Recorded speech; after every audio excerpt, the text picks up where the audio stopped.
The heaps of flowers just keep on growing in St. Petersburg's Palace Square as Russians continue to mourn the 224 passengers and crew whose trip to Egypt ended in the Sinai Desert.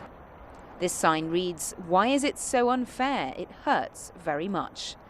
But the tragedy is likely to hurt even more if it turns out that these holidaymakers were deliberately targeted by an ISIS bomb in retaliation for Russian airstrikes in Syria.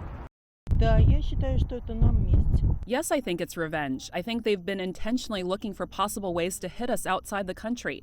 And it's easily done in the places Russians go most, Turkey and Egypt. The fact that people are already making the link between the twisted wreckage here in the Sinai and the destruction left by Russian bombs in Syria could, some say, lead to cracks in public support for the air campaign. But others say that's unlikely. Russians are very resistant to rumors like this, and they don't easily panic. Yes, they've been hit hard by how many victims there were, and yes, they want to find out who was ultimately to blame. But I don't think there's any implications for the country's leadership. The ratings for President Putin could get even higher, and people may trust him even more. Vladimir Putin spent the day projecting an image of strength at a rally for Russians living abroad.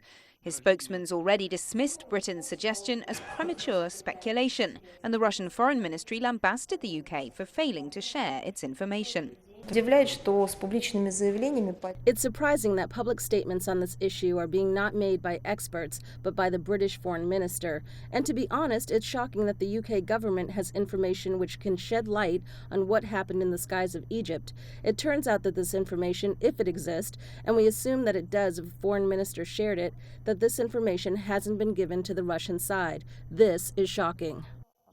But whether or not the theory of an Islamic State bomb is correct, and whatever the effect on Russian public opinion, the authorities here are sure of one thing: they don't want to get bogged down in the war in Syria.